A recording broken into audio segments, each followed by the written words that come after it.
Flight staff called a black man unfit to fly. He showed up at the next shareholder meeting as chairman. Tyler Armstrong boarded his flight like any other accomplished businessman, confident, composed, and focused on his next big deal. But minutes after takeoff, everything spiraled. Accused without cause, humiliated in front of fellow passengers, and labeled unfit to fly, he was escorted off the plane in disbelief. What the airline didn't know was that Tyler wasn't just another passenger. They had just targeted a tech entrepreneur with deep pockets, sharp strategy, and a growing influence in the corporate world. What followed was a dramatic comeback that would shake the very foundation of AeroQuest Airlines and send shockwaves through its next shareholder meeting. Tyler Armstrong was born in the heart of Atlanta, Georgia. Nestled in a modest, bustling neighborhood not far from the famed Hartsfield-Jackson Atlanta International Airport, he grew up with the sounds of roaring jet engines constantly overhead. Those planes became the soundtrack of his youth and, unbeknownst to him at the time, the harbinger of his destiny. His parents, Martin and Rose Armstrong, were hard-working individuals who instilled in Tyler the power of dreaming big. Martin was an electrician known for his impeccable attention to detail, while Rose was a dedicated schoolteacher who spent her evenings grading papers and her weekends tutoring kids in the neighborhood. They wanted nothing more than for their son to seize every opportunity the world could offer. Growing up, Tyler absorbed their determination and the unwavering belief that no obstacle was insurmountable if tackled with enough resolve. Tyler's youth was marked by a love for reading. From the moment he could string letters together, he devoured books of all genres, biographies of historical figures, detective novels, and sci-fi stories. He relished them all. His parents often joked that if they ever lost him, they only needed to check the local library. That was where they would find him, nestled in a quiet corner, flipping through the pages of yet another borrowed treasure. One memorable summer afternoon, Tyler sat under a sprawling oak tree in his front yard, reading a biography of Thurgood Marshall. The story of the first African-American Supreme Court justice ignited a bright spark in Tyler. He saw in Thurgood Marshall a symbol of resilience, a man who refused to let barriers define him. That summer, Tyler was 10 years old. He began to wonder if he, too, could shape society in some significant way. The first stirrings of his ambition arose then, though it wasn't until years later that his passion found its shape. He recalled the thunderous roar of planes overhead, ferrying travelers to destinations near and far. He often dreamt of flying off to new horizons, forging connections that transcended borders. Little did he know, his journey would intersect with the aviation world in a way neither he nor his family could ever have foreseen. For young Tyler, life was about curiosity, the power of learning, and holding on to the belief that one's dreams could, indeed, take flight. The seeds of his future were being quietly planted during those early years in Atlanta, an unassuming child, unaware of the storms and triumphs destined to emerge from his path. By the time Tyler reached high school, he had evolved into a standout student, renowned for both his academic prowess and leadership qualities. He joined debate clubs, took on the role of class president, and volunteered at local community centers. His drive was fueled by a desire to give back to the community that had nurtured him and to prove that success knew no bounds of race or background. His parents supported him every step of the way, encouraging him to apply to colleges that fit his bold aspirations. With a near-perfect GPA, strong recommendation letters, and an unmatched level of extracurricular involvement, he earned admission into one of the country's most respected institutions, Stanford University in California. It was an opportunity that felt like a dream, especially to a boy who had spent countless hours listening to airplanes overhead. His mother's eyes brimmed with tears the day the acceptance letter arrived, while his father celebrated by dancing around their living room, scooping Tyler into a joyful, triumphant hug. College life at Stanford was exhilarating. Suddenly transplanted from Georgia to the West Coast, Tyler immersed himself in an environment teeming with innovation. He became a sponge for knowledge, majoring in business administration with a minor in computer science. The campus was a kaleidoscope of perspectives and backgrounds, and Tyler thrived on it. Lectures by visionary guest speakers, such as tech entrepreneurs, venture capitalists, and social justice advocates, broadened his worldview. It was there, on that historic campus, that his entrepreneurial spirit gained clarity and direction. Late night brainstorming sessions in the dorm lounge often found Tyler scribbling business ideas in a tattered notebook. He participated in pitch competitions, sometimes winning small cash prizes. One of his early ideas was an app linking local farmers to urban communities seeking fresh, organic produce. While it didn't become a massive success, that first foray taught him about market research, user experience, and branding. Stanford's networking environment also exposed Tyler to peers who challenged him to think bigger. He forged close bonds with students determined to launch startups that aimed not just for profit, but also social impact. This synergy deeply resonated with him, as he had never forgotten his humble roots in Atlanta or the lessons of empathy and service instilled by his parents. During a pivotal internship at a venture capital firm in Silicon Valley, Tyler had the chance to witness multi-million-dollar deals in action. He saw how swiftly fortunes could rise and fall, how strategic decisions could make or break a company, and how critical leadership and vision were in building sustainable success. With this foundation, Tyler graduated from Stanford, eager to chart his own path, one where he could fuse his love of technology, business, and community betterment into something transformative. After graduation, Tyler decided to sharpen his skills in the corporate world before launching any major independent venture. He accepted a position in the management training program at a global consulting firm in New York City. The transition from the laid-back campus life of Stanford to the frenetic pulse of Manhattan was jarring at first. Still, Tyler thrived in high-pressure environments. It was as if he was wired to navigate complexity with grace. The consulting firm assigned him to projects spanning various industries. One week, he would be analyzing the supply chain inefficiencies of a multinational retailer. The next, he was diving into the logistics strategies of a shipping company. His love of aviation persisted quietly in the background. Whenever a case touched on airline operations or even airport logistics, Tyler perked up, taking on extra tasks just to learn more about the field. His sharp intellect and easygoing confidence quickly caught the attention of senior partners.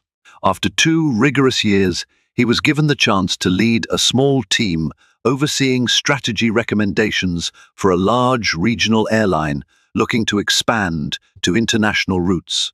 Tyler immersed himself in data, flight schedules, consumer feedback, and competitive analyses. That project illuminated the complexities of the airline industry, the tight margins, the importance of customer service, and the weight of reputation in a sector so susceptible to public opinion.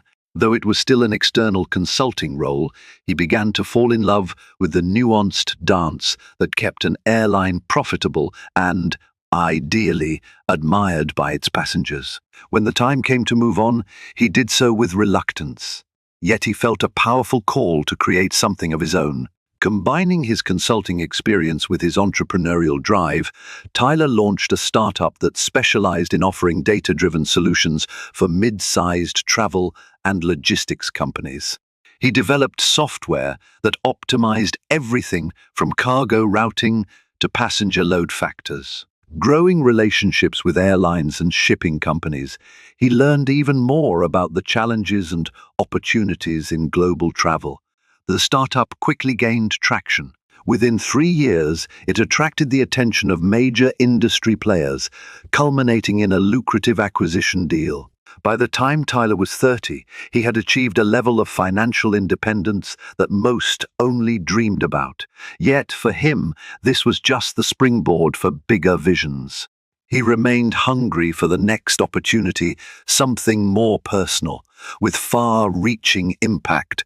With everything he had learned, he intended to aim even higher, ready for the next chapter of his life.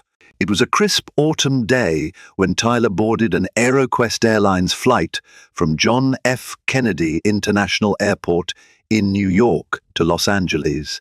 He had an important client meeting scheduled in LA, one that could redefine his growing portfolio of ventures. Despite his past success, Tyler prided himself on always doing the legwork. Rather than delegating major negotiations to subordinates, he believed in personal involvement, especially when forging new partnerships. Before boarding, he had spent a few hours in the airport lounge, catching up on emails and chatting with his best friend and business partner, Marcos. Their latest tech initiative was making waves, and they were eager to secure additional investment from West Coast firms. Tyler felt the usual surge of excitement as he imagined the possibilities awaiting them. Unbeknownst to him, the flight he was about to board would be delayed multiple times due to mechanical checks. Tensions among the crew were running high as they were behind schedule and dealing with more than 100 restless passengers. The flight attendant at the gate looked worn out, her forced smile barely masking her frustration. Tyler picked up on these vibes as he handed over his boarding pass, but he shook off the negativity. He was used to stressful business environments, and airline delays were hardly unusual.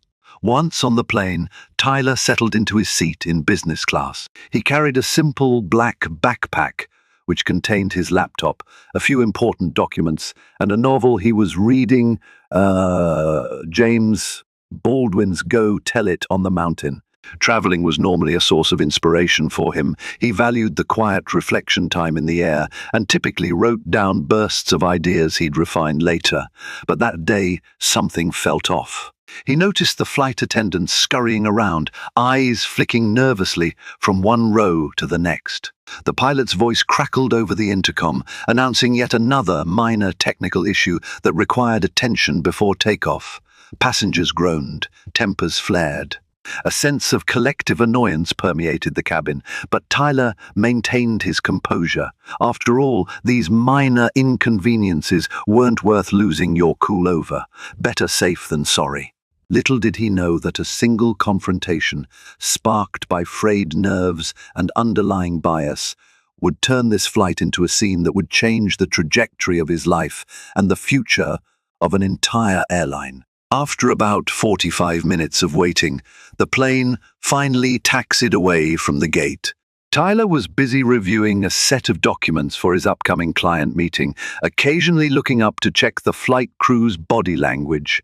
He could sense an air of heightened tension, particularly from one of the head flight attendants, whose name tag read Francine. Francine repeatedly paced up and down the aisle, her lips pressed thin. She seemed to be glaring at certain passengers, including Tyler, though he couldn't fathom why.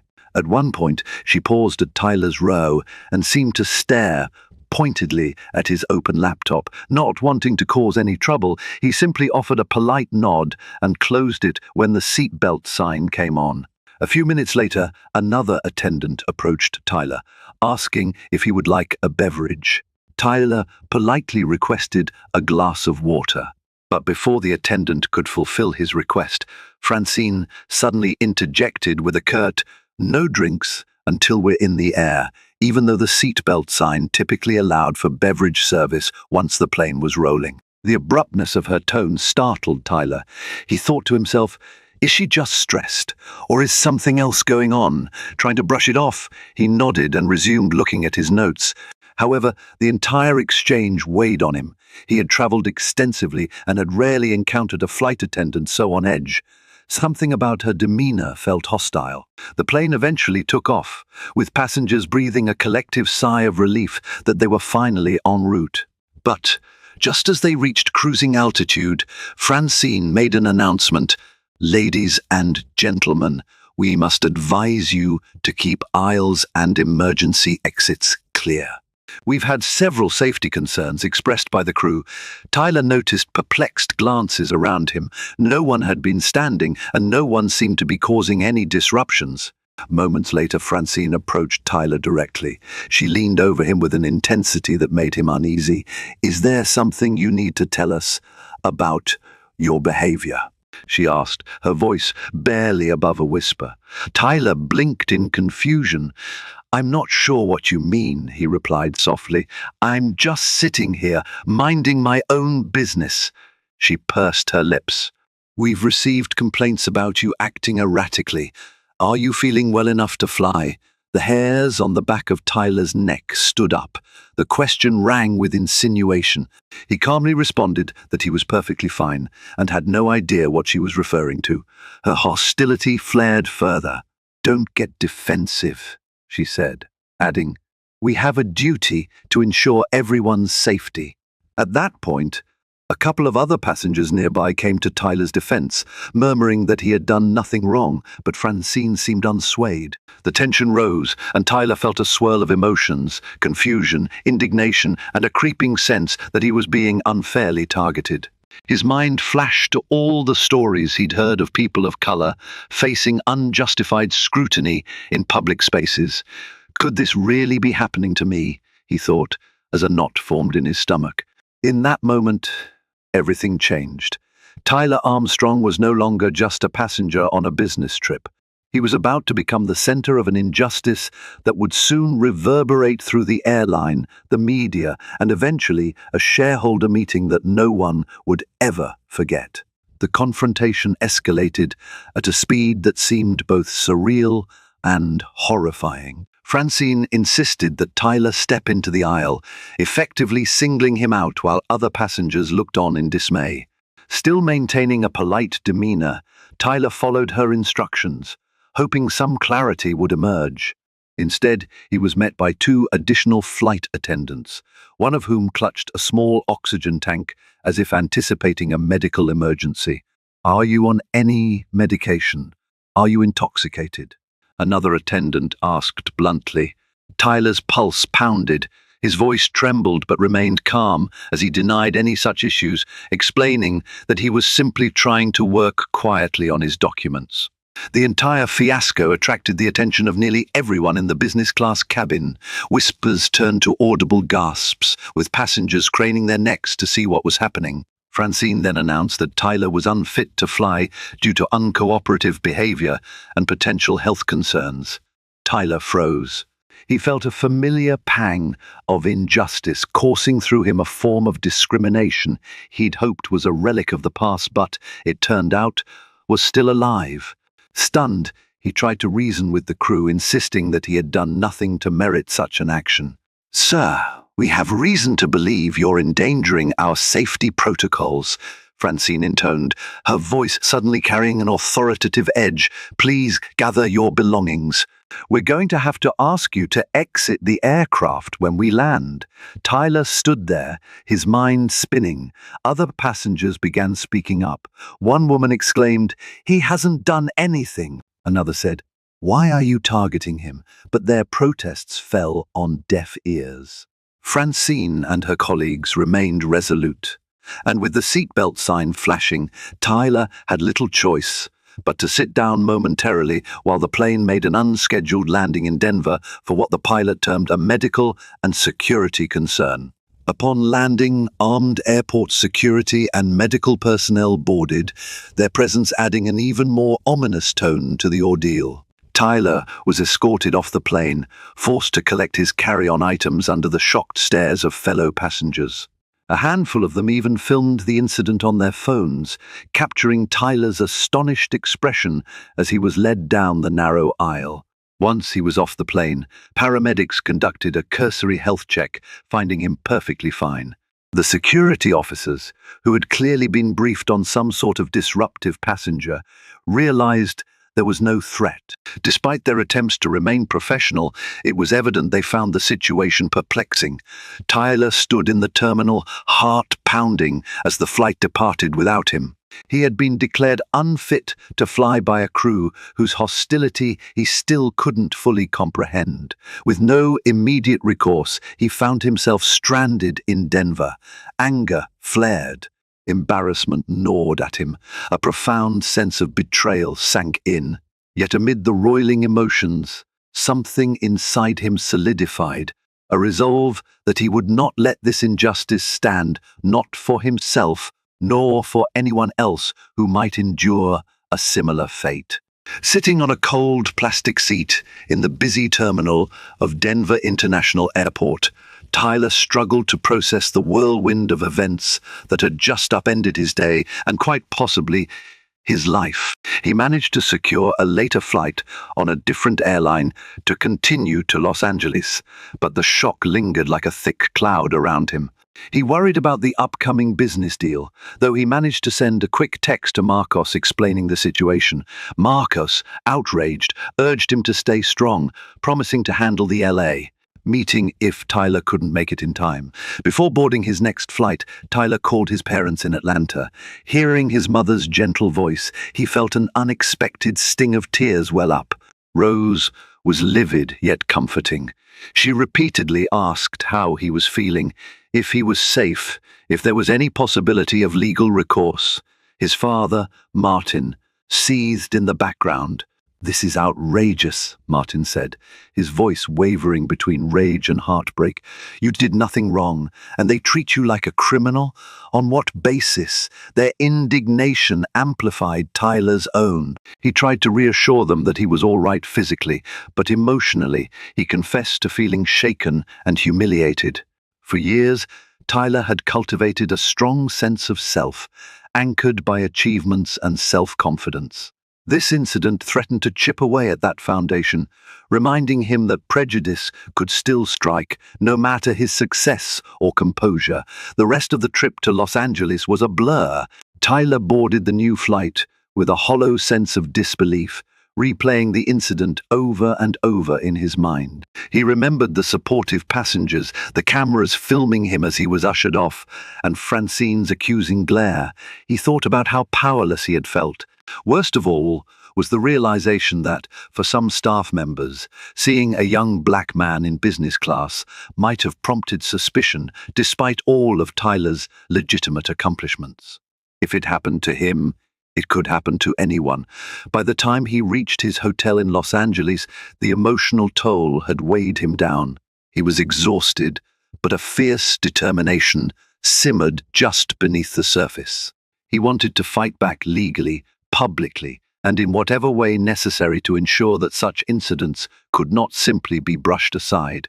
He wanted the airline to be held accountable and forced to make amends. That night, as he lay in bed staring at the ceiling, a single mantra echoed in his mind: they will learn they messed with the wrong person. Though he didn't yet know how, he resolved to take a stand that would reverberate beyond just one passenger's horror story. Tyler woke up the next morning to a deluge of missed calls, voicemails, and text messages. Word of the incident had apparently spread faster than he ever could have imagined. The first clue was an email from a friend directing him to Twitter. He tapped the icon on his phone, and his timeline exploded with mentions of hashtag Unfit to Fly and hashtag Flying While Black. Multiple videos taken by fellow passengers had gone viral, capturing the surreal moment Tyler was escorted off the plane. His calm demeanor contrasted sharply with the tense, accusatory stance of the flight attendants. Outrage poured in from all corners of social media. Some tweets merely demanded an explanation from AeroQuest Airlines, while others called for a full boycott. Prominent civil rights activists joined the chorus, tagging the airline's official account, demanding accountability, and drawing parallels to other high-profile racial discrimination cases. The story was quickly picked up by news outlets CNN, NBC, and the New York Times started contacting Tyler's representatives for interviews. Although Tyler typically avoided the spotlight, he recognized that this was an opportunity to spotlight a broader issue. People were not just rallying around him, they were rallying around the principle that no one should be made to feel like a criminal because of their skin color or for any baseless suspicion at all. Still, Tyler felt conflicted. He was grateful for the public support, but the attention was overwhelming. He worried about how it might affect his business deals and personal life. He found himself inundated with calls from journalists, activist groups, and lawyers volunteering their services pro bono. Even celebrities began speaking out, retweeting the videos and offering him public words of encouragement. In the meantime, AeroQuest Airlines maintained a tight-lipped stance, issuing a generic statement that they were looking into the matter and that passenger safety remained their top priority. This lukewarm response only fueled public anger. People demanded more than vague corporate platitudes. They wanted real accountability and a commitment to change, an apology at the very least. Despite the whirlwind, Tyler tried to focus on the business meeting he had come to LA for. Marcos had done most of the heavy lifting the previous day, but they both agreed Tyler needed to show up in person if he wanted to cement the partnership. Still, he couldn't escape the pervasive feeling that his life had irrevocably shifted. News vans camped outside his hotel, while supporters left notes of solidarity at the front desk. The wave of momentum was growing. Tyler began to realize that if he played his cards right, this unfortunate incident might spark a broader conversation about systemic bias in the airline industry. And that could be far more impactful than any business deal he was about to sign.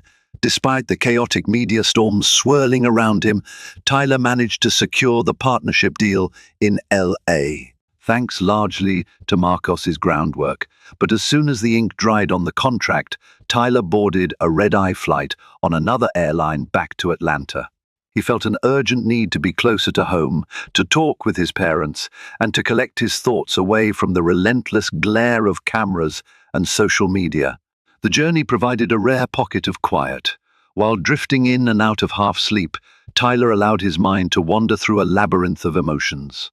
Anger, sadness, frustration, he felt them all, but beneath those churned something more galvanizing, a renewed sense of purpose. Over the years, he donated to causes and volunteered his time, but this incident underscored how personal the fight for equity and justice was. He realized he had a unique opportunity to be a catalyst for significant change. When he arrived in Atlanta, he headed straight to his childhood home, greeted by his parents with tearful hugs. The three of them spent hours in the living room discussing everything from legal strategies to the moral imperative of taking a stand. Martin insisted that they explore legal avenues, while Rose urged Tyler to consider how to use his influence most effectively. A day later, Tyler met with a high-profile civil rights attorney who specialized in discrimination cases. They discussed filing a lawsuit against AeroQuest, not just for monetary damages, but for structural reforms. The attorney believed that Tyler's case had strong merits, and that it could potentially force the airline to change its training protocols and policies. Yet Tyler's aspirations went beyond the legal system. He wanted to shake the airline industry to its core. He began to conceive a plan, something that melded his business acumen with a drive for social justice. The seeds of an idea formed. What if he could gain enough leverage within AeroQuest to enact the changes himself? At first, the notion sounded grandiose, even to him. AeroQuest was a publicly traded company, and influencing its board would require significant resources. But Tyler wasn't exactly a novice. He had financial means, business expertise, and a growing network of supporters who believed in him. That night, as he stared at the Atlanta skyline from his parents' porch, the plan crystallized. He would set in motion a series of steps to quietly acquire AeroQuest stock enough to secure a voting bloc, and if everything fell into place, he might not just be another disgruntled passenger. He could position himself to demand a seat at the very table where policy decisions were made. Tyler felt a jolt of excitement course through him. It was an audacious plan, but one that aligned perfectly with his ethos. For years, he'd studied business maneuvers, sat in high-powered boardrooms, and closed complex deals. Now, he was about to deploy those same skills for a cause far bigger than profit margins or product rollouts. It was a calling he could no longer ignore. Tyler returned to New York City with renewed determination. First, he assembled a small but formidable team comprised of his most trusted associates Marcos, his longtime friend and business partner, Kim Lee, a brilliant legal strategist who had clerked for a federal judge, and David Schultz, a finance guru with a knack for dissecting corporate structures. Over a series of intense meetings held in Tyler's Manhattan penthouse, they mapped out the labyrinthine process of acquiring enough AeroQuest shares to secure an influential voice in the company's governance. David explained the complexities of share acquisition. If we want a board seat, we need at least a decent percentage of voting stock, enough to make them take us seriously.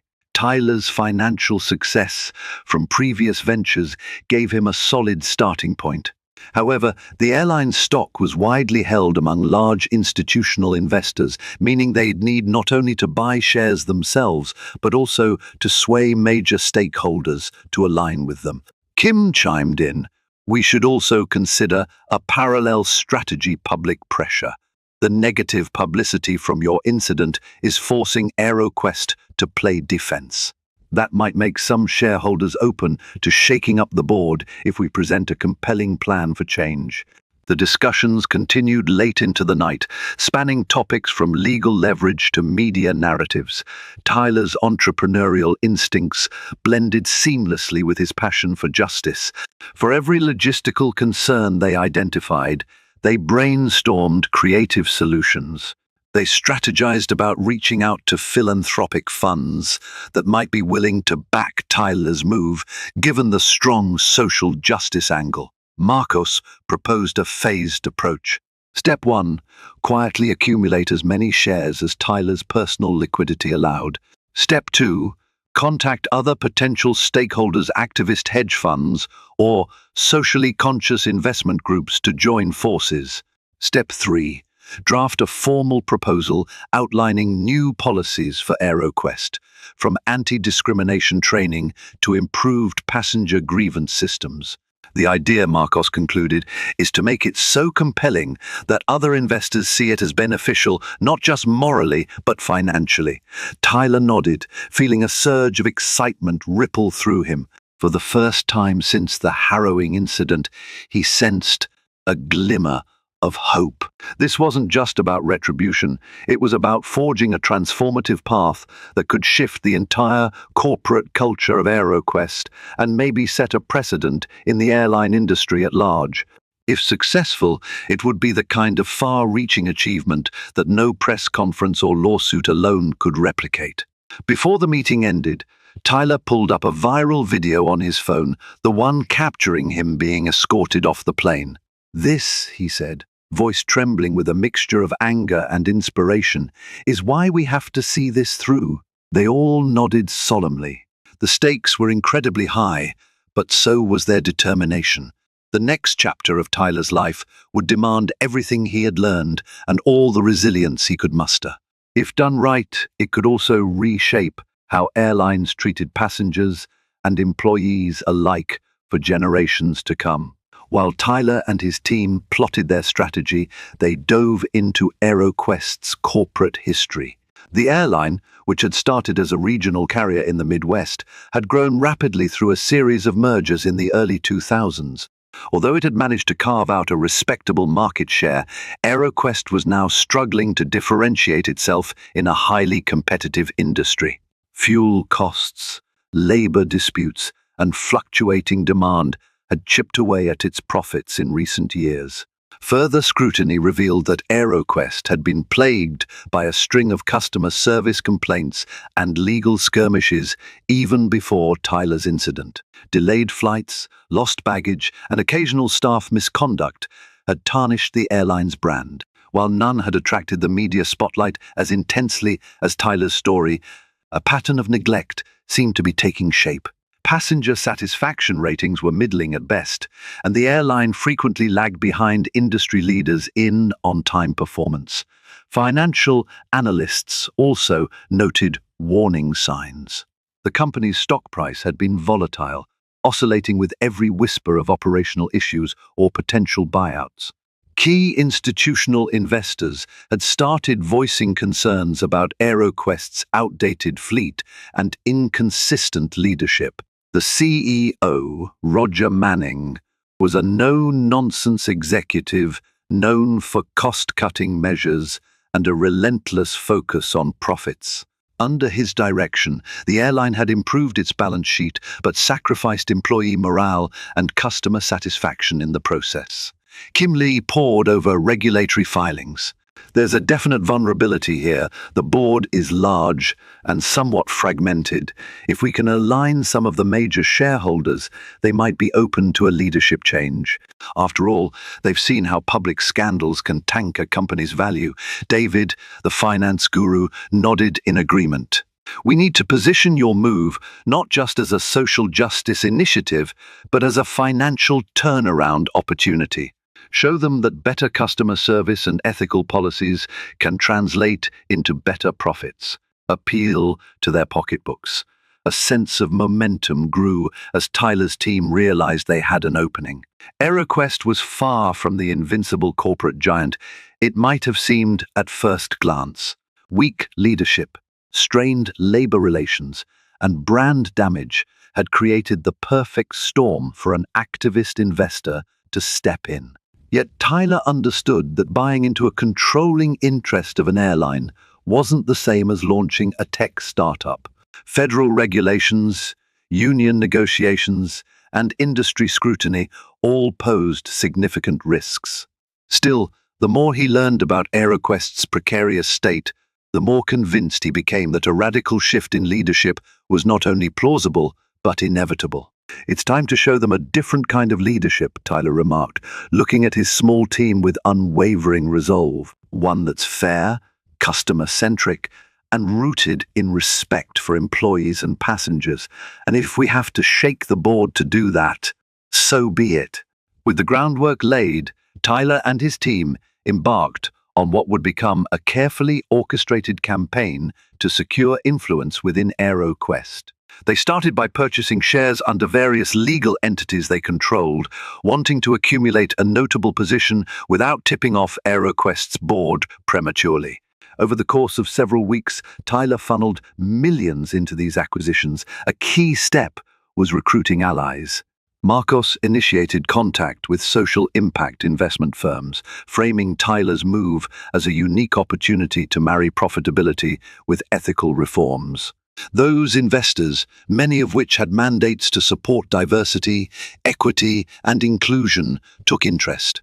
For them, Tyler's plan offered both a promising return on investment and a chance to shift corporate culture in a tangible way. Simultaneously, Kim Lee engaged in confidential dialogues with an activist hedge fund that had previously signaled dissatisfaction with AeroQuest's leadership. The hedge fund's managing partner, a shrewd financier named Elaine Booker, was initially skeptical. "Airlines are notoriously difficult to turn around," she cautioned. "And I don't invest in moral crusades unless they can prove viable in a financial sense." Tyler flew out to meet Elaine in person at her firm's offices in Boston. Over the course of a 3-hour meeting, he laid out his vision: improved staff training, transparent grievance resolution processes, and a more passenger-centric approach. He cited data showing that airlines with higher customer satisfaction often achieved better long-term profitability. He also spotlighted AeroQuest's vulnerabilities, explaining how the negative press could destabilize the company if left unchecked.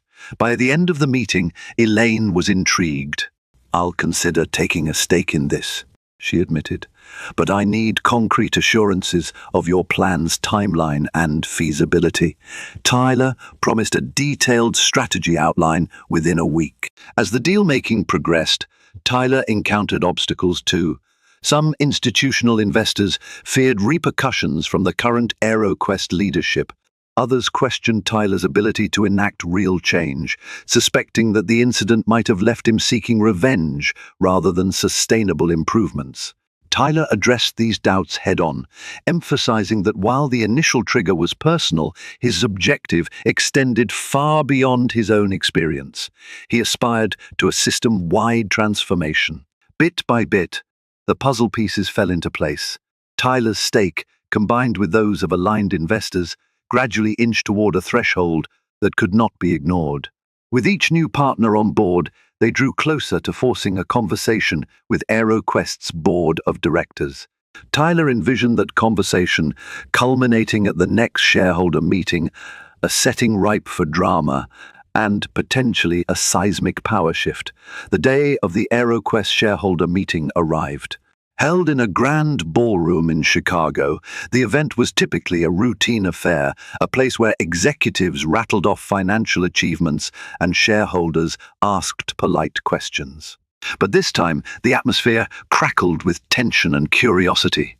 Rumors of an activist shareholder group led by none other than Tyler Armstrong had spread, sending both the board and the media into a frenzy.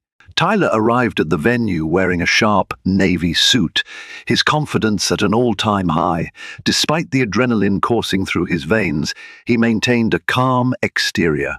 Reporters thronged the entrance, shouting questions and taking photos. Tyler acknowledged them with a brief statement. Today's discussion is about accountability, opportunity, and the future of AeroQuest. I'm here to ensure a more just and profitable path forward for everyone involved. Inside, the ballroom was packed. Rows of chairs held institutional investors, analysts, and smaller shareholders. The board members took their seats on stage, with CEO Roger Manning at the center. He looked composed, though a faint sheen of sweat glistened on his forehead. Manning opened the meeting by stating the airline's financials, painting a rosy picture of cost-cutting measures and moderate revenue growth. As he spoke, Tyler could sense the impatience in the room. Everyone was waiting for the real showdown to begin. Finally, the Q&A session opened. Elaine Booker was the first to speak. She grilled Manning about lackluster customer service metrics and rising complaint volumes. He responded with corporate jargon, but the tension in his voice was evident. Another investor questioned the board's inability to quell the negative publicity surrounding Tyler's incident. The atmosphere grew thicker with every query until Tyler stepped forward. I come not just as an individual wronged by AeroQuest, but as a representative of a growing coalition of shareholders who believe the company's current trajectory is unsustainable, Tyler began, his voice resonating through the microphone. We can no longer ignore the systemic customer service failures, outdated policies, and flawed leadership that have eroded AeroQuest's reputation and financial standing. Murmurs rippled across the room. Manning stiffened, his eyes fixed on Tyler. Mr. Armstrong, you are of course welcome to share your concerns, the CEO said, forcing a polite tone. But let's keep it concise. We do have an agenda to follow. Unfazed, Tyler revealed the crux of his plan, a proposition for corporate reform that included increased diversity in upper management, mandatory anti-discrimination training for all staff, a revamped passenger complaint resolution system, and an overhaul of brand strategy to emphasize customer well-being. He also demonstrated how these changes could yield better financial returns, citing data from the team's research. Then Tyler dropped the bombshell. I'm here today not just as a concerned passenger, but also as a major stakeholder. A hush fell over the audience. My coalition and I now hold a significant percentage of the voting shares. And we propose to appoint new leadership, starting with fresh faces on the board, myself included. Gasps and scattered applause erupted. On stage, Manning's composure faltered, his jaw tightening visibly. The cameras flashed. Tyler had publicly unveiled his position. This was the moment he'd worked so tirelessly for, the opportunity to challenge the very system that had branded him unfit to fly. Backstage, a frantic hush enveloped AeroQuest executives as Tyler concluded his bombshell statement. CEO Roger Manning exchanged looks with the airline's chief legal officer, who whispered something inaudible in his ear. Panicked glances flickered among board members. They were clearly unprepared for the magnitude of Tyler's strategic move. News outlets covering the event live relayed the announcement with breathless excitement. In a stunning twist, Tyler Armstrong, previously ejected from an AeroQuest flight under contentious circumstances, emerges as a major shareholder seeking board changes. While the board scrambled to formulate a response, attention turned to the staff representatives in attendance. A group of flight attendants and union members had been quietly observing the proceedings, arms folded in cautious suspicion of the corporate brass. At the mention of improved working conditions and mandatory anti-discrimination training, they exchanged hopeful glances. For too long, they had endured the airline's cost-cutting measures that left them overworked and undertrained.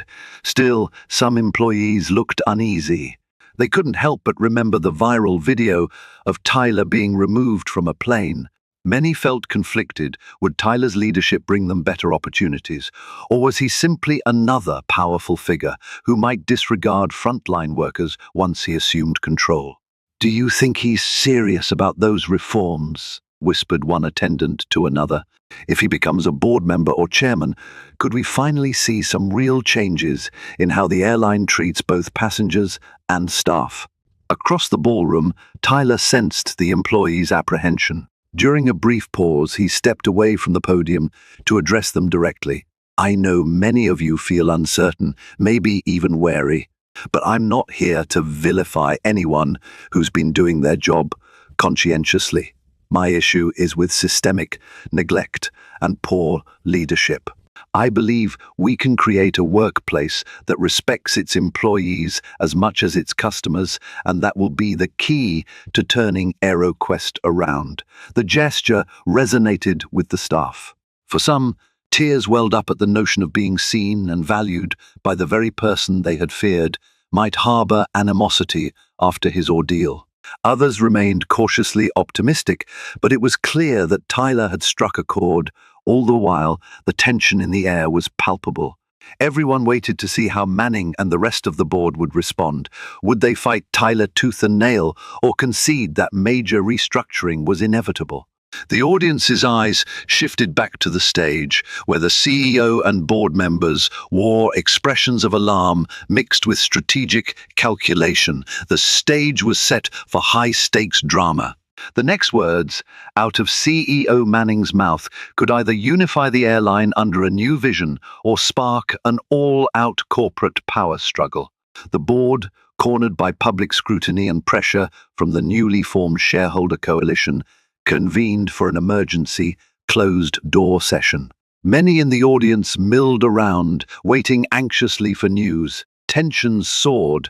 After nearly an hour, a spokesperson for the airline emerged to read a prepared statement. Effective immediately, AeroQuest's board will establish an investigative committee to review the circumstances surrounding Mr. Armstrong's removal from the flight, as well as other similar complaints. Additionally, pending the outcome of a formal vote, we will consider Mr. Armstrong's proposal for board restructuring and policy reform. While it was a cautious statement, the underlying message was clear. The airline had no choice but to take Tyler and his coalition seriously. Behind the scenes, the consequences for the staff involved in Tyler's ejection were swift. Francine, the head flight attendant who had initiated the confrontation, was suspended pending the investigation's findings. Other flight attendants who had aided her either out of fear or shared bias were also placed under review. Unions insisted on due process, but the message was unmistakable. The airline's leadership, now under intense scrutiny, could no longer simply ignore or protect employees whose actions risked the airline's reputation and led to potential discrimination lawsuits. Meanwhile, Tyler's attorneys and AeroQuest's legal team hammered out the framework for policy changes. At the core was a commitment to eliminate discriminatory practices and hold staff accountable for any form of harassment or racial bias. This involved instituting mandatory anti-bias training, creating transparent reporting structures for passengers and employees alike, and implementing real consequences for those found to have violated the airline's newly minted code of conduct. In an extraordinary twist, once the investigative committee confirmed the wrongdoing in Tyler's case, AeroQuest's stocks surged. Market analysts speculated that the prospect of new, progressive leadership and the resolution of a high-profile scandal could actually bolster investor confidence. After all, a brand known for fairness and excellent customer service was more likely to attract loyalty and revenue in the long run. Elsewhere, employees shared mixed reactions. Some flight attendants felt uneasy about the heightened scrutiny, worried that even minor infractions might be used against them. But many others welcomed the overhaul, believing it would weed out toxic behavior and bring dignity back to their profession. Ground staff, pilots, and customer service agents hoped that the airline's new direction would translate into better support and clearer guidelines for dealing with passengers. For Tyler, seeing the initial stages of change felt vindicating, but he knew the fight wasn't over. Policy shifts on paper meant little without consistent enforcement. The real test lay ahead: how effectively these reforms would be implemented, and whether AeroQuest's management, once thoroughly reshuffled, would commit to Tyler's vision for a more equitable airline. Still, it was undeniable that a new era was dawning at AeroQuest, one sparked by an injustice that had unexpectedly paved the way for corporate revolution. Over the ensuing weeks, the wheels of change at AeroQuest turned faster than anyone had predicted. The board officially voted Tyler Armstrong in as a member then. In an unprecedented move influenced by shareholder sentiment, promoted him to chairman of the board. The vote was not without contention, and CEO Roger Manning clung to his position for a while. Yet the writing was on the wall. The airline's leadership structure was on the brink of a sweeping reformation. At his first board meeting as chairman, Tyler outlined a blueprint for the airline's future. The plan emphasized a holistic rebranding, from updating cabin interiors to rolling out an app that streamlined customer service interactions. At its heart was a pledge to rectify the discriminatory gaps that had marred AeroQuest's reputation. "Our aim," Tyler declared, "is to lead the industry not just in operational efficiency, but also in ensuring every passenger feels safe, respected, and valued." He also announced a scholarship program for underrepresented youth seeking careers in aviation pilot training, maintenance, engineering, customer service, and management. The initiative, backed by the airline's philanthropic arm, symbolized Tyler's commitment to bridging the gap between words and actions. "We need more diversity at every level of this industry," he said. Away from the corporate boardrooms, Tyler took time to reflect on his personal journey. Sometimes he found himself returning to the memory of that humiliating day on the plane, the frozen moment when he'd been labeled unfit to fly. It was a reminder of how a single act of discrimination could unleash a torrent of change if met with unwavering resolve. He also revisited conversations with his parents, whose unwavering support and indignation had fueled his fight for justice. Their Atlanta home remained a sanctuary, a place where he could step away from corporate pressures and simply be their beloved son.